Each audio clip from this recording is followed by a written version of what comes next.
আসসালামু আলাইকুম। সবাইকে ঈদের শুভেচ্ছা জানিয়ে আজকের অনলাইন ক্লাসে স্বাগত জানাচ্ছি আমি ফাহমিদা ইসরাত জাহান। ঈদ মুবারক। Welcome back to our online class. আজকে আমরা ঈদের পরবর্তী ক্লাসে আমাদের ৩ নাম্বার চ্যাপ্টারে যতটুকু আগে কমপ্লিট করেছিলাম তার পরবর্তী অংশে চলে যাচ্ছি। আপনাদের মনে আছে কিনা আমি ঈদের আগে কমপ্লিট করেছিলাম net income approach, net operating income approach আর হচ্ছে ট্রেডিশনাল অ্যাপ্রোচ। এই ৩টা অ্যাপ্রোচের ফর্মুলা দিয়েছিলাম। দেওয়ার পরে আমরা net income approach, net operating income approach নিয়ে বেশ কিছু ম্যাথ করেছিলাম। বেশ কিছু বলতে সম্ভবত আমরা 5টার মতো ম্যাথ কমপ্লিট করেছিলাম। তো আজকে আমরা 6 নাম্বার কোশ্চেন থেকে 6 নাম্বার প্রবলেম সলিউশনে যাব। আমরা আজকে 3টা ম্যাথ করতে যাচ্ছি। সকল শিক্ষার্থীরা আমি আশা করছি আপনারা আমার গত ক্লাসের লেকচার এবং তার আগের ক্লাসে ফর্মুলার পেজটা সামনে নিয়েই বসে আছেন। আজকে আমরা 3টা ম্যাথ সলভ করব। তো আজকের ক্লাসের মধ্যে দিয়ে আমাদের net income approach, net operating income approach এবং ট্রেডিশনাল অ্যাপ্রোচ, এই 3টা অ্যাপ্রোচের ম্যাথ শেখানো হয়ে যাবে। এবার আপনারা বাসায় প্র্যাকটিস করবেন। কোনো প্রবলেম হলে অবশ্যই আমার সঙ্গে সেটা শেয়ার করবেন। শুরু করছি আজকে আমাদের ক্লাস। যারা গত 2 ক্লাস মিস করেছেন তাদের জন্য বলছি, আমরা ফাইন্যান্সিয়াল ম্যানেজমেন্টের উপর ক্লাস করছি। আমাদের চ্যাপ্টার 3 আমি করাচ্ছিলাম। চ্যাপ্টার নাম হচ্ছে থিওরি অফ ক্যাপিটাল স্ট্রাকচার। আসেন আমরা শুরু করে দিই। 40 মিনিটের ক্লাস যেহেতু, এই 40 মিনিটে আমাকে অবশ্যই 3টা ম্যাথ শেষ করতে হবে। আমরা ধীরস্থির ভাবে একটু বোঝার চেষ্টা করি। আশা করছি সবার সামনে ক্যালকুলেটর আছে। বেস্ট হতো যদি খাতা কলমও রাখতেন, আমি আপনাদেরকে শিখাতাম, আপনারা একটু হাতে কলমে করতেন, আপনাদের জন্য ভালো হতো। এনিওয়েজ, আমরা ক্লাসে চলে যাচ্ছি। Problem 5, assume that there is no taxes, ধরে নেই কোনো ট্যাক্স দেওয়ার ঝামেলা নেই, and given the earning before interest and tax, interest at the rate of 10% and equity capitalization rate below। এটার মানে হচ্ছে ধরে নেই কোনো ট্যাক্স দিতে হচ্ছে না এবং নিচে earning before interest and tax অর্থাৎ ইবিআইটি, ইন্টারেস্ট, খেয়াল করে দেখেন ইন্টারেস্টের টাকায় দেয়া আছে অ্যাট দ্য রেট অফ 10%। আমাদের ইন্টারেস্ট রেট হচ্ছে 10% এবং সেখানে অ্যামাউন্ট অফ ইন্টারেস্ট আমাদের টাকায় দেয়া আছে। And equity capitalization rate, that means cost of equity, below, নিচে দেয়া আছে। তাহলে আমাদের নিচে কি কি দেয়া আছে? EBIT, amount of interest, cost of equity. Calculate the total market value of each firm as well as the weighted average cost of capital for each firm। আমাকে দুটো জিনিস ক্যালকুলেট করতে বলেছে, খেয়াল করবেন। Total market value of each firm, তার মানে দেখেন এখানে 3টা ফার্ম আছে, একটা এ, একটা বি, একটা সি। তিনটার জন্যই আলাদা আলাদা করে ভ্যালু অফ দ্য ফার্ম বের করতে বলেছে, অর্থাৎ ক্যাপিটাল লেটার ভি। পাশাপাশি কি বলেছে? অ্যাজ ওয়েল অ্যাজ, হয়তো আপনারা এটা সিনোনিম জানেন, অ্যাজ ওয়েল অ্যাজ মানে হচ্ছে and the weighted average cost of capital. Weighted average cost of ক্যাপিটালের আরেক নাম হচ্ছে overall cost of capital, that means K O. তাহলে আমরা যেটা দেখলাম, আমাদের এই কোশ্চেন থেকে কোশ্চেনে ইনফরমেশন ব্যবহার করে আমাদের দুটা জিনিস ক্যালকুলেট করতে হবে। একটা হচ্ছে ক্যাপিটাল লেটার ভি, যেটা মার্কেট ভ্যালু অফ ফার্ম, আর একটা হচ্ছে K O, weighted average cost of capital. ঠিক আছে, তো দেখি এখন কি কি ইনফরমেশন আছে। 3টা ফার্ম আছে, একটা এ, একটা বি, একটা সি। তিনটা ফার্মেরই ইবিআইটি দেয়া আছে। ফার্ম এ এর ইবিআইটি 2 লাখ, ফার্ম বি এর ইবিআইটি 3 লাখ, ফার্ম সি এর EBIT 5 lakh. Amount of interest firm A দেয়া আছে 20,000, firm B 60,000, firm C 2 lakh. Cost of equity, যেটাকে আমরা বলছি ইকুইটি ক্যাপিটালাইজেশন রেট অর্থাৎ K E, firm A 10%, firm B 12% and firm B হচ্ছে 15%। এই হচ্ছে আমাদের কোয়েশ্চেন। এখন আমরা প্রথমে কি বের করব? Value of the firm, then বের করব weighted average cost of capital. তো আমরা যেটা করব সেটা হচ্ছে, লাস্ট ক্লাসে আমি একটা ম্যাথ দেখিয়েছিলাম না, যে একটা ছকের ভেতরে আমরা সবকিছু ক্যালকুলেট করে ফেলবো। তো সেই ছকের ব্যবহারটা আজকে আমরা করতে যাচ্ছি। দেখেন সলিউশনটা আমরা কি করেছি, calculation of total value of the firm, capital letter V, and weighted average cost of capital, that is K O, এই দুটো আমরা বের করতে যাচ্ছি। তো ওখানে আমরা যেটা করেছিলাম লাস্ট ক্লাসে, যে ম্যাথটা আমি লাস্টে করেছিলাম, সেখানে পার্টিকুলার্স এর পরে অ্যামাউন্ট ইন টাকা লিখেছিলাম। ওটার কারণ ছিল আমাদের ফার্ম ছিল একটা, এখানে আমাদের ফার্ম তিনটা।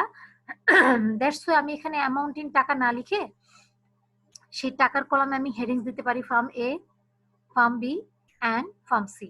ঠিক আছে, তাহলে এখানে আমরা কলাম করছি চারটা, particulars, firm A, firm B, firm C. এবার আপনাদের মনে আছে কিনা আমি বলেছিলাম যে এখানে একটা সিকোয়েন্স আমরা মেনটেন করব, সিরিয়াল, ওই সিরিয়ালটা আপনাদের মুখস্থ করে ফেলতে বলেছিলাম। অর্থাৎ প্রথমে আমি ইবিআইটি লিখব।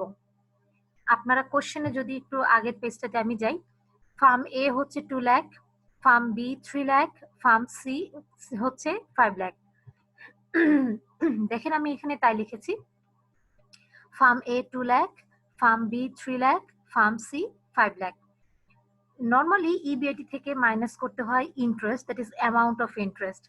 আমাদের কোশ্চেনে দেখেন অ্যামাউন্ট অফ ইন্টারেস্ট দেয়াই আছে, firm A 20,000, firm B 60,000, firm C 2 lakh. আমরা এই অ্যামাউন্ট গুলো ওখানে ইনপুট দিয়েছি, দেখেন 20,000, 60,000, 2 লাখ। এবার কি করব, আমরা ইবিআইটি থেকে ইন্টারেস্ট মাইনাস করে দেব, তাই না? মাইনাস করার পর আমরা যেটা পাই সেটাকে বলেছি আমরা net income.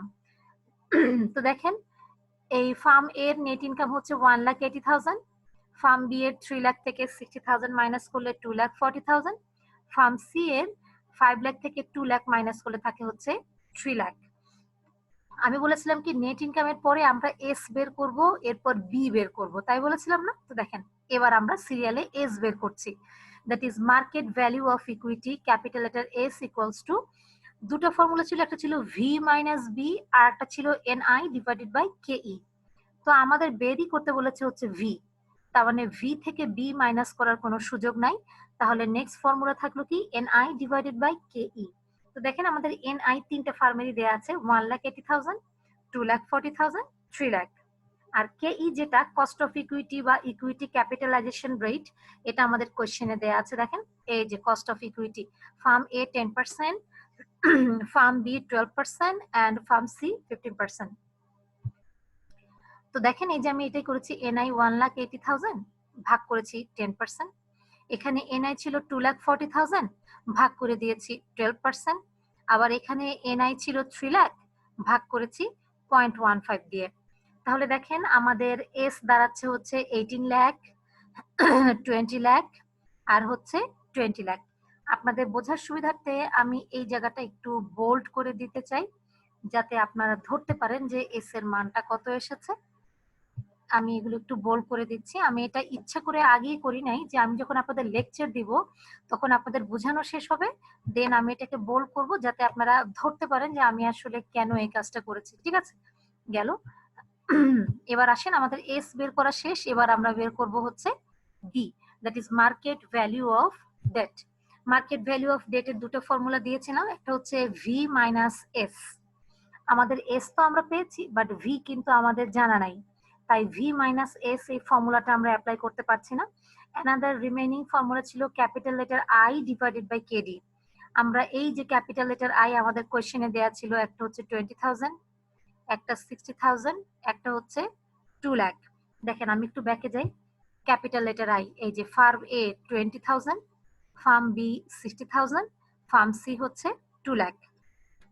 I divided by K D, K D বলেছিল না, এই যে দেখেন interest at the rate of 10%, interest রেটটাকেই কিন্তু আমরা কেডি বলি, মনে আছে কিনা? তো তাহলে আমরা যেটা করব, এই 10% হচ্ছে আমাদের কেডি, এটা মাথায় রাখেন। এবং দেখেন আমরা কি করেছি, এই যে আই 20,000 ভাগ কেডি 10%, আবার আই 60,000 ভাগ কেডি 10%, আবার আই 2 লাখ ভাগ কেডি হচ্ছে 10%। ধরতে পেরেছেন তো? আই কিন্তু আমাদের কোয়েশ্চেনে দেয়াই আছে, ফার্ম এর 20,000, ফার্ম বি এর 60,000, ফার্ম সি এর হচ্ছে 2 লাখ। আর কস্ট অফ ডেট তিনটার ক্ষেত্রে সেম ছিল, তিনটা ফার্মের জন্য কিন্তু আলাদা তিনটা কস্ট অফ ডেট ছিল না, একটাই দেয়া ছিল আমাদের কোয়েশ্চেনে।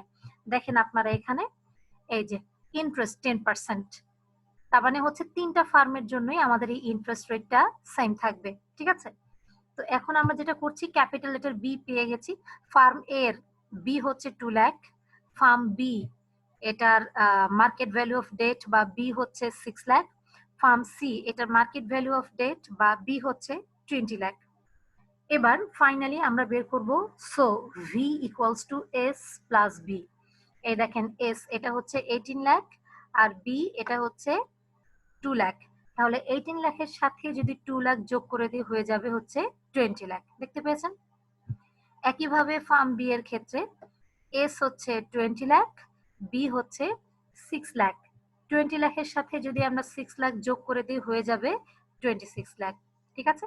Last one firm C, S হচ্ছে 20 লাখ, বিও হচ্ছে 20 লাখ। তাহলে 20 লাখ আর 20 লাখ যোগ করলে হয়ে যাবে 40 লাখ। এই হচ্ছে আমাদের market value of debt, sorry total value of the firm, capital letter V, যেটা কিনা 3টা ফার্মের জন্য আমরা বের করে ফেলেছি। ঠিক আছে, এবার আসেন লাস্টে কি বলেছে, weighted average cost of capital বা ওভারঅল কস্ট অফ ক্যাপিটাল। এটাকে WACC দিয়েও লেখা যায়, আবার KO দিয়েও লেখা যায়। তো আমি এখানে KO ব্যবহার করেছি। এটার ফর্মুলা আপনারা জানেন, EBIT ডিভাইডেড বাই ভি। তো দেখেন প্রত্যেকটা ফার্মেরই EBIT দেয়া আছে। Firm A 20 lakh, firm B firm A 2 lakh, firm B 3 lakh এবং ফার্ম সি হচ্ছে 5 লাখ। আর এটার ভি আমরা এইমাত্র বের করেছি 20 লাখ, 26 লাখ, 40 লাখ। তো এখন প্রত্যেকটা ফার্মেরই ইবিআইটি কে আমি ভি দিয়ে ভাগ করে দেব। ফার্ম বি এর ইবিআইটি কে আমরা এই ভি দিয়ে ভাগ করে দেব। একইভাবে ফার্মের ইবিআইটি টাকে আমরা এই ভি দিয়ে ভাগ করে দেব। দেওয়ার পরে দেখা গেছে এ ফার্মের ওভারঅল কস্ট অফ ক্যাপিটাল বা weighted average cost of capital দাঁড়িয়েছে 10%, ফার্ম বি এর দাঁড়াচ্ছে 11.54% এবং ফার্ম সি এর জন্য আমরা দেখতে পাচ্ছি 12.5%। এই হচ্ছে আমাদের সলিউশন। জানতে চেয়েছিল কি দেখেন, দুটা জিনিস, total market value of each firm আর weighted average cost of capital. ঠিক আছে, বুঝাতে পেরেছি? তাহলে আপনারা এভাবে মুখস্থ করে ফেলেন। প্রথমে ইবিআইটি থাকবে, এখান থেকে আমি ইন্টারেস্টকে মাইনাস করে দেব, পাবো হচ্ছে নেট ইনকাম। এরপরে আমরা সিরিয়ালে এস এর মান বের করব, এরপর আমরা বি এর মান বের করব। ফাইনালি এস এবং বি কে যোগ করে দিলেই ভি বের হয়ে যাবে। আর ভি যদি পাওয়া যায় তাহলে ইবিআইটি কে ভি দিয়ে ভাগ দিয়ে দিলে কে ওটাও আমরা খুঁজে পাবো। মাইন্ডেড, প্র্যাকটিসের উপর যদি না রাখেন ম্যাথ ভুলে যাবেন। আমরা পরবর্তী অঙ্কে চলে যাচ্ছি, প্রবলেম 6। এখানে একটা কথা বলে রাখি, প্রবলেম 5 এ কিন্তু আমরা কোথাও মেনশন করি নাই আমরা নেট ইনকাম অ্যাপ্রোচ অ্যাপ্লাই করছি নাকি নেট অপারেটিং ইনকাম অ্যাপ্রোচ, তাই না? তো যদি কিছু মেনশন করা না থাকে, নেট ইনকাম অ্যাপ্রোচের ফর্মুলাও যা, নেট অপারেটিং ইনকাম অ্যাপ্রোচের ফর্মুলাও তাই। ঠিক আছে, এখন আপনাদের মাথায় ঘুরছে যে ট্রেডিশনাল অ্যাপ্রোচ কিংবা MM অ্যাপ্রোচ যদি লেখা থাকতো তাহলে কি করতাম, তাই না? মনে রাখবেন ট্রেডিশনাল অ্যাপ্রোচের ক্ষেত্রে ইবিআইটির ব্যবহার হয় না। ইবিআইটি দেয়া আছে, অ্যামাউন্ট অফ ইন্টারেস্ট দেয়া আছে, তার মানে এটা নেট ইনকাম অ্যাপ্রোচেরই বিষয়। আর ট্রেডিশনাল অ্যাপ্রোচে শুধুমাত্র weighted average cost of capital বের করতে বলে। ওই market value of each firm, market value of equity বা মার্কেট ভ্যালু অফ ডেট, এগুলো ট্রেডিশনাল অ্যাপ্রোচ অ্যাপ্লাই করে বের করা যায় না। ঠিক আছে, আমরা চলে যাচ্ছি আমাদের পরবর্তী ম্যাথ, আমাদের 6 নাম্বার কোয়েশ্চেন। এখানে হয়তো বা আমরা ট্রেডিশনাল অ্যাপ্রোচের ব্যবহার দেখতে পাবো। শুরু করছি। The Rex Limited has the following capital structure. Rex Limited এর নিম্নোক্ত ক্যাপিটাল স্ট্রাকচারটা আছে কিরকম? Using 20% debt capital and 80% equity capital. আচ্ছা, ট্রেডিশনাল অ্যাপ্রোচের মূল বিষয়টা হচ্ছে একটা ফার্ম মূলত দুটো সোর্স থেকেই তাদের ক্যাপিটাল কালেক্ট করে। একটা হচ্ছে বন্ড ইস্যু করে যে ক্যাপিটাল কালেক্ট করে সেটাকে বলা হয় ডেট ক্যাপিটাল, আর হচ্ছে কমন স্টক ইস্যু করে তারা যে ক্যাপিটাল কালেক্ট করে সেটাকে বলা হয় ইকুইটি ক্যাপিটাল। তো বলেছে কোম্পানি বন্ড ইস্যু করে তাদের টোটাল ক্যাপিটালের 20% ক্যাপিটাল কালেক্ট করেছে, আর কমন স্টক ইস্যু করে টোটাল ক্যাপিটালের বাকি 80% ক্যাপিটাল কালেক্ট করেছে। তাহলে দেখেন 80% আর এই 20% এই দুটো মিলিয়ে হচ্ছে 100%। টোটাল ক্যাপিটাল মানেই হচ্ছে 100%। তো 100% এর মধ্যে 20% বন্ড ইস্যু করে কালেক্ট করেছে, আর বাকি 80% তারা কমন স্টক ইস্যু করে কালেক্ট করেছে। I think I am clear. আচ্ছা ঠিক আছে, আমরা পরের লাইনে যাচ্ছি, পরের সেন্টেন্সে যাচ্ছি। The cost of debt capital is 10% and equity capital is 15%. মানে এই যে 20% ডেট ক্যাপিটাল তারা কালেক্ট করেছে, এর এগেইনস্টে কোম্পানিকে একটা কস্ট পে করতে হবে না?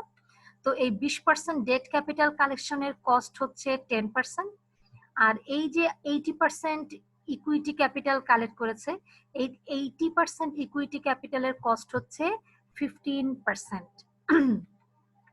Calculate the overall cost of capital of Rex Limited according to traditional approach. দেখেন আমি এই জায়গাটা একটু হাইলাইট করে দিচ্ছি, আপনাদের চোখে পড়বে যে হ্যাঁ আমাকে ট্রেডিশনাল অ্যাপ্রোচ অ্যাপ্লাই করতে বলেছে। আমি আগেই বলছি আমি হাইলাইটেড জায়গাগুলো রেখে দিয়েছিলাম, আপনাদেরকে যখন লেকচার দিব তখন আপনারা দেখবেন যে আমি এই বোল্ড করে করে আপনাদেরকে মনে করিয়ে দেওয়ার জন্য আমি বোল্ডের বিষয়টা একটু বাকি রেখেছিলাম যে আপনাদের সামনে আমি বোল্ডের কাজটা করব। আচ্ছা তাহলে এর পরে কি বলেছে দেখেন, অ্যাগেইন আবার সাপোজ ধরে নাও the company change its capital structure, debt and equity in equal proportion. ভালো করে লাইনটা খেয়াল করবেন। Suppose the company change its capital structure, ধরে নাও কোম্পানি তাদের ক্যাপিটাল স্ট্রাকচার একটু চেঞ্জ এনেছে। কি এনেছে? Debt and equity in equal proportion. Debt capital আর ইকুইটি ক্যাপিটাল সমান। দেখেন আগে ছিল ডেট ক্যাপিটাল 20%, ইকুইটি ছিল 80%। এখন বলেছে ডেট ক্যাপিটাল আর ইকুইটি ক্যাপিটাল সমান। আমরা বলি না সমান ভাগে ভাগ করে দাও, তার মানে 50-50 করে দাও।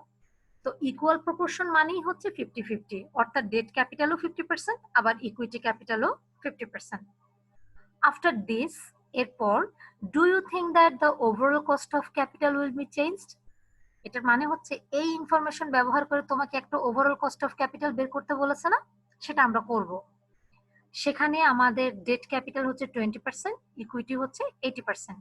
আর বলেছে যে পরবর্তীতে যদি আমাদের ডেট ক্যাপিটাল করা হয় 50%, ইকুইটি ক্যাপিটাল করা হয় 50%, তাহলে এই সিচুয়েশনের পর তোমার কি মনে হয় ওভারঅল কস্ট অফ ক্যাপিটালটা চেঞ্জ হবে, নাকি এই উপরের ইনফরমেশন ব্যবহার করে ওভারঅল কস্ট অফ ক্যাপিটাল যত এসেছিল ততই থাকবে?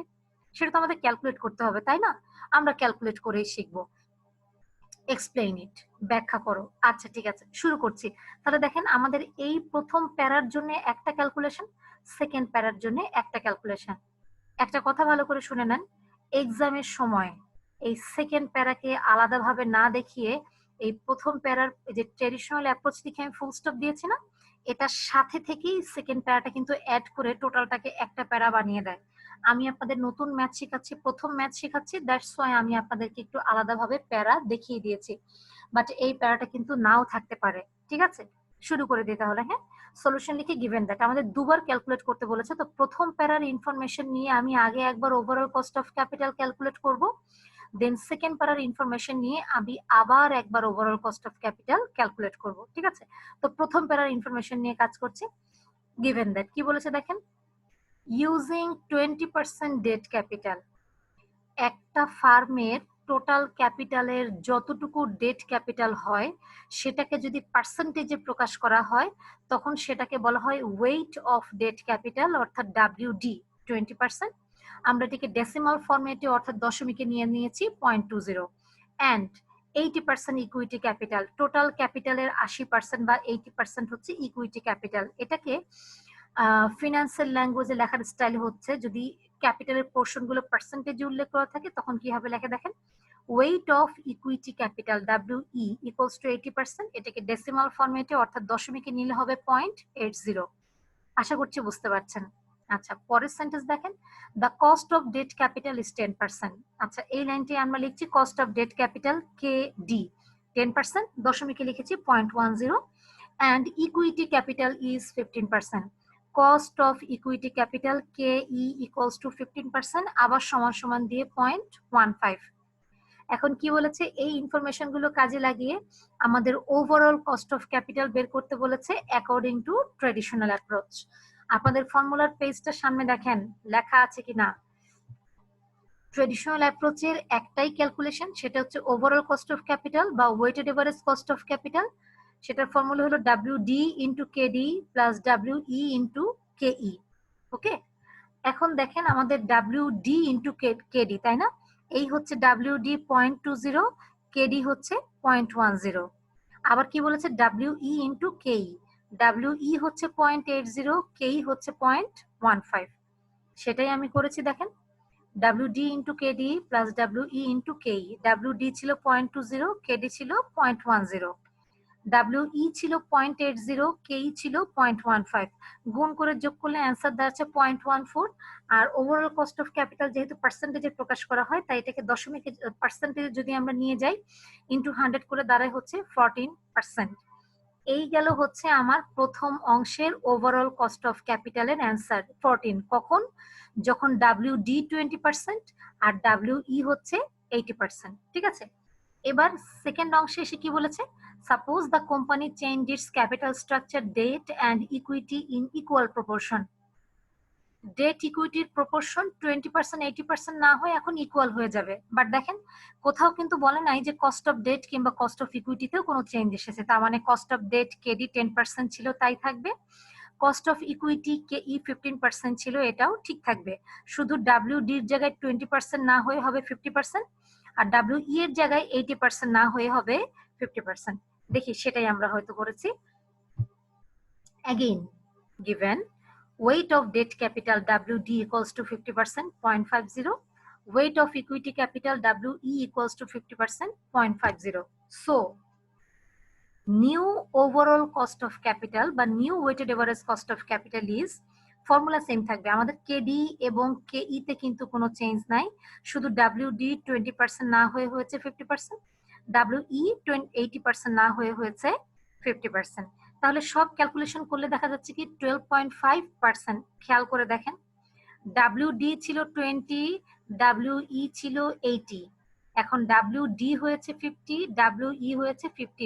WD আগের চাইতে 30% বেড়েছে না? আবার দেখেন WE আগের চাইতে 30% কমে গেছে। তাহলে ডেট ক্যাপিটাল বেড়ে গেছে, ইকুইটি ক্যাপিটাল কমে গেছে। এই ডেট ক্যাপিটালের পোর্শন বেড়ে যাওয়ার কারণে ওভারঅল কস্ট অফ ক্যাপিটাল আগে ছিল 14%, এখন সেটা হয়েছে কমে গিয়ে 12%, 12.5% কমে গিয়েছে না? এখন আমাদের কথাটা কি বলেছিল দেখেন তো, do you think that the overall cost of capital will be changed?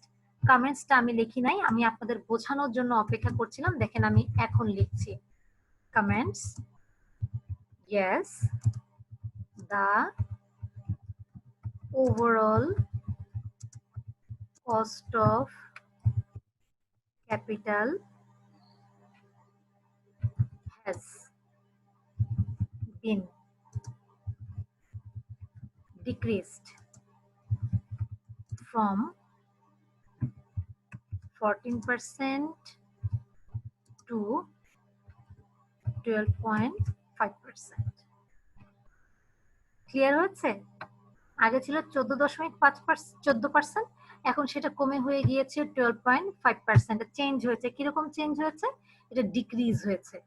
ঠিক আছে, সবসময় কিন্তু ডিক্রিজ হবে না, এটা ইনক্রিজও হতে পারে। যদি এই পোর্শনের চেঞ্জের কারণে কখনো ডিক্রিজ হয়, কখনো ইনক্রিজ হয়। ঠিক আছে, আমার অ্যান্সার ক্লিয়ার? তো এই ছিল আমাদের পরবর্তী ট্রেডিশনাল অ্যাপ্রোচের ম্যাথটা। আমি আশা করছি আপনাদের কাছে কঠিন লাগার কথা না। বাসায় একটু প্র্যাকটিস করবেন, আশা করছি পেরে যাবেন। তো আমাদের আজকের দিনের লাস্ট কোয়েশ্চেন, প্রবলেম 7। আমি আগেই বলেছিলাম আজকে আমরা 3টা অঙ্ক শিখবো।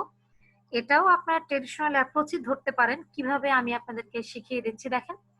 In considering the most desirable capital structure of ACI Limited, the following estimating of the cost of debt and equity capital after tax has been made at various level of debt equity mix. এটার মানে হচ্ছে ACI লিমিটেডের capital স্ট্রাকচারে বিভিন্ন ধরনের investment plan আছে। প্রত্যেকটা প্ল্যানের date ইকুইটির mix দেখিয়েছে, কস্ট অফ ডেট দেখিয়েছে, কস্ট অফ ইকুইটি দেখিয়েছে। কিভাবে দেখেন, প্ল্যান আছে 7টা। ইনভেস্টমেন্ট প্ল্যান 1, সেখানে debt as percentage of total capital employed, এই কথাটার মানে হচ্ছে WD। আমি ইচ্ছা করে লিখি নাই, আমি আপনাদেরকে এইখানে হাতে কলমে দেখাবো, এই জন্য আমি ওয়েট করছিলাম। তাহলে আপনারা কি শিখলেন? Debt as percentage of total capital employed, এই কথাটার মানে হচ্ছে WD। Cost of debt, cost of debt এটার সিম্বল আমি আশা করছি আপনাদের মনে আছে, KD. Okay, cost of equity এটার সিম্বল হচ্ছে কেই। আমি আপনাদেরকে বোঝাবো দেখে এই সিম্বলগুলো এখানে লিখি নাই, আর কোশ্চেনে কিন্তু এই সিম্বলগুলো ছিল না, WD, কেডি, কেই। এটা আমি আপনাদের বোঝার সুবিধার্থে এখানে এই সিম্বলগুলো লিখে দিলাম, পরীক্ষার সময় কিন্তু সিম্বলগুলো পাবেন না। তাহলে প্রত্যেকটা প্ল্যানের আমরা কি পেয়েছি?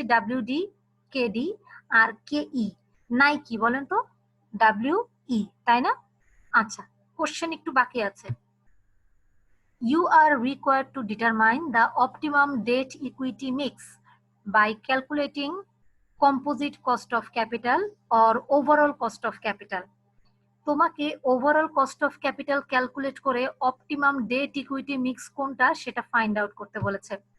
এখানে ডেট আর ইকুইটির কম্বিনেশন আছে, কোন প্ল্যানের কম্বিনেশনটা ফার্মের জন্য ভালো।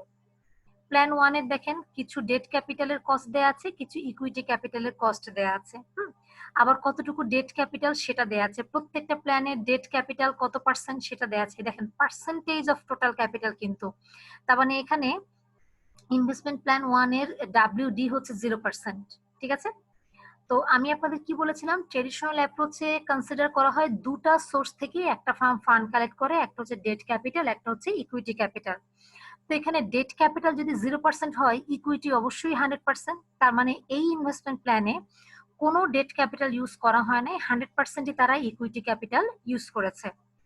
প্ল্যান 2 তে ডেট ক্যাপিটাল হচ্ছে 10%, তার মানে রিমেইনিং 90% হচ্ছে ইকুইটি ক্যাপিটাল, WE হবে 90%। প্ল্যান 3 তে WD 20% হলে WE হবে 80%। প্ল্যান 4 এ WD 30% হলে WE হবে 70%। প্ল্যান 5 এ WD 40% হলে WE হবে 60%। প্ল্যান 6 এ WD 50% হলে WE হবে 50%। প্ল্যান 7 এ WD 60% হলে WE হবে বাকি 40%। আর এখানে প্রত্যেকটা কস্ট অফ ডেট দেয়া আছে, প্রত্যেকটা কস্ট অফ ইকুইটি দেয়া আছে, এগুলো কিন্তু পার্সেন্টেজে 5%, 5%, 5%, 5.5%, 6%, 6.5%, 7%। ওদিকে কস্ট অফ ইকুইটি হচ্ছে 12%, 12%, 12.5%, 13%, 14%, 16% এবং 20%, ঠিক আছে। তাহলে আমরা দেখতে পাচ্ছি কোশ্চেনে দেওয়া আছে WD, KD, KE। আমাকে বলেছে অপটিমাম ডেট ইকুইটি মিক্স কোনটা, তাহলে প্রত্যেকটার জন্য আমাকে ওভারঅল কস্ট অফ ক্যাপিটাল বের করতে হবে। কিভাবে বের করতে বলেছে, by calculating composite cost of capital বা ওভারঅল কস্ট অফ ক্যাপিটাল। আমাকে ওভারঅল কস্ট অফ ক্যাপিটাল বের করতে বলেছে। এখন আপনাদের মাথায় কোশ্চেন ঘুরছে, আমি কিভাবে বুঝবো এটা ট্রেডিশনাল। যখনই আপনারা ডাব্লিউর মান দেখতে পাবেন, ওয়েটের মান দেখতে পাবেন, তখনই বুঝে নেবেন এটা ট্রেডিশনাল অ্যাপ্রোচ। কারণ ট্রেডিশনাল অ্যাপ্রোচ ছাড়া আর কোনো অ্যাপ্রোচে এই WD, WE এই দুটো সিম্বল ব্যবহার হয় না। তা আমি শুরু করছি, দেখেন।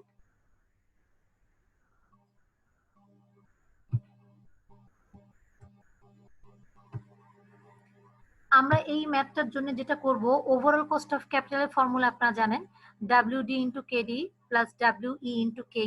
এটা যদি আমি আলাদাভাবে করি করা যাবে, কোনো সমস্যা কিন্তু নাই। বাট আমরা যদি এই অঙ্কটা একটু ছকে দেখাই আপনাদের বুঝতে সুবিধা হবে, আপনারা ছকের বাইরে করলেও কোনো সমস্যা নাই, ঠিক আছে। তো দেখেন আমি যেটা বলেছি কি, ফর্মুলা হচ্ছে WD into KD plus WE into KE। এর মধ্যে আমাদের প্রত্যেকটা ইনভেস্টমেন্ট প্ল্যানের WD দেয়া ছিল, এই যে 0, 10, 20, 30, 40, 50, 60।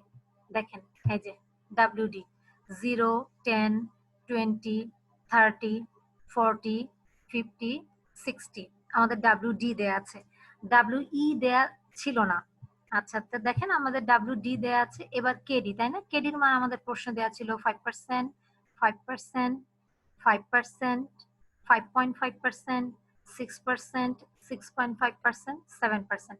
আমি এখানে সবগুলোই 10% নিয়েছি, তো এই কারণে এখানে দশমিকের কোনো ব্যবহার নাই। তো দেখেন এই যে KDর মান 5%, মানে এখানে 5.0 দেওয়া আছে, 5.0 না লিখে শুধু 5 লিখেছি। আপনারা 5.0 লিখলে কিন্তু কোনো ক্ষতি নাই।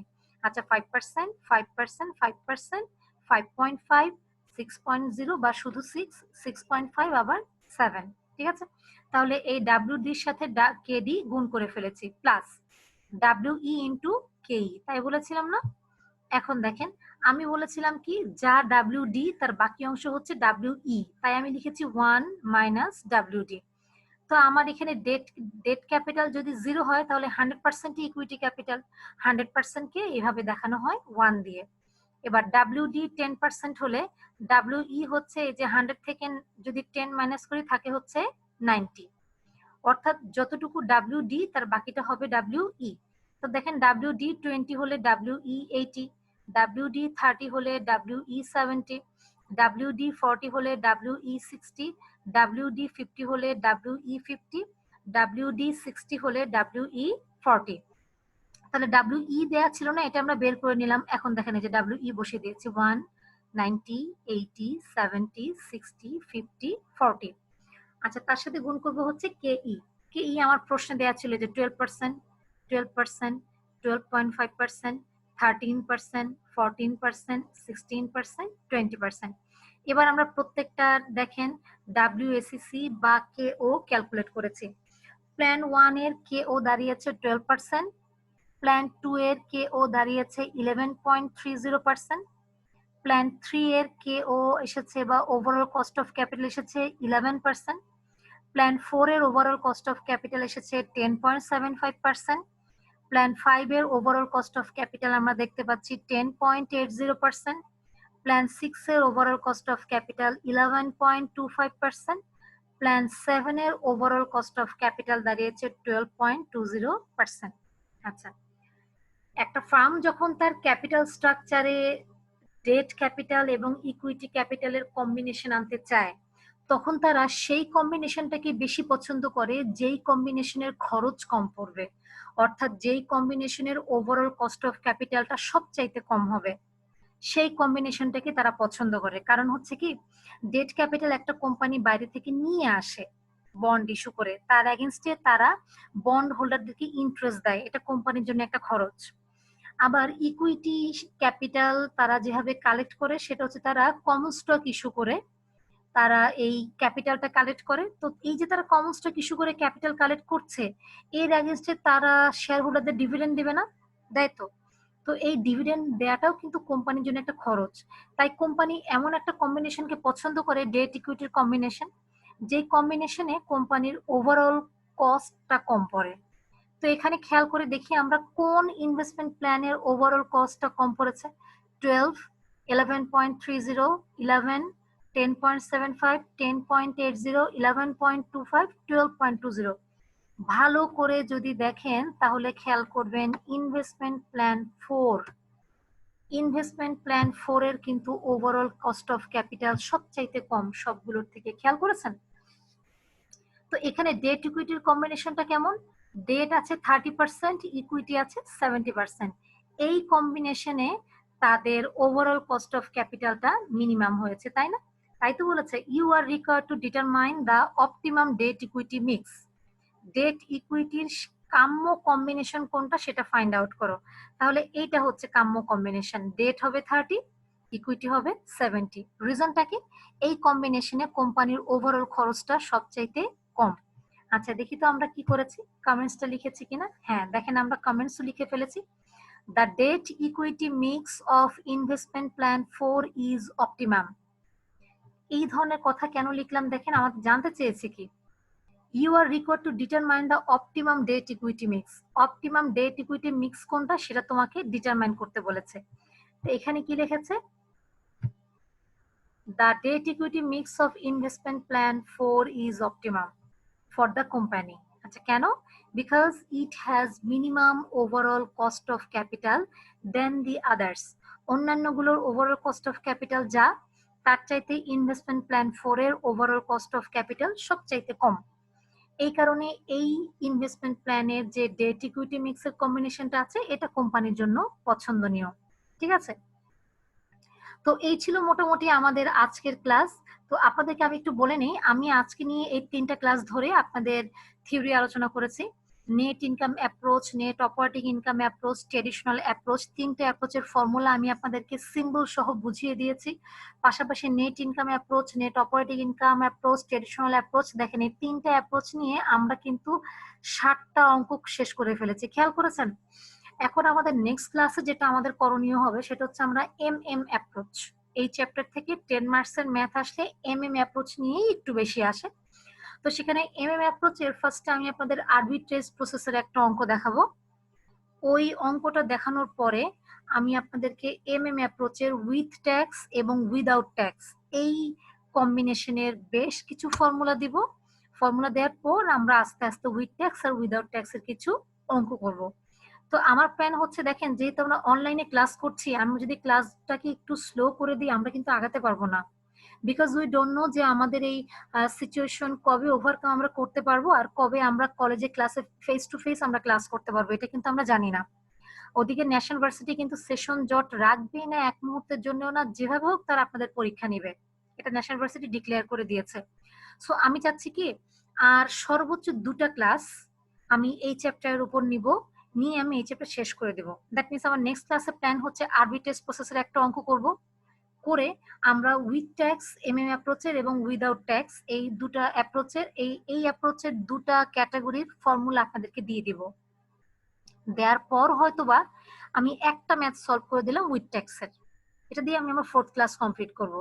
5th ক্লাসে উইদাউট ট্যাক্সের একটা ম্যাথ দেখাবো, দেখানোর পর আমি আশা করছি মোটামুটি একটা লাইনে আপনারা চলে আসবেন। আসার পর আমি আর লেট করতে চাচ্ছি না। এরপর আপনাদের কাজ হচ্ছে আপনারা প্রত্যেকে যেই রাইটারের বই কিনেছেন কোনো প্রবলেম নেই, আপনারা প্র্যাকটিস করতে থাকবেন। তাহলে আমরা এই ধরনের একটা চিন্তা ভাবনায় চলে আসি বা প্ল্যানে চলে আসি। আমি আর 2টা ক্লাস নিব চ্যাপ্টার 3 এর উপরে, এরপর আমি চলে যাব চ্যাপ্টার 4 এ। রিজনটা হচ্ছে আমার সঙ্গে যিনি আছেন উনি তো আসলে মনে হয় না আপনাদের ফাইন্যান্সিয়াল ম্যানেজমেন্টের ক্লাস নিচ্ছেন। ফাইন্যান্সিয়াল ম্যানেজমেন্টের ক্লাস মেবি একটাই হচ্ছে, সেটা আমি নিচ্ছি। তো ফার্নাস মিস আবার নেক্সট কবে ক্লাস পাবেন আপনাদের সঙ্গে তা তো ঠিক নাই। তো আমি যেটা চাচ্ছি আমি সিরিয়ালে সিলেবাসটা আগিয়ে যাই, চ্যাপ্টার 3 পরে আমি ইনশাল্লাহ চ্যাপ্টার 4 ধরবো।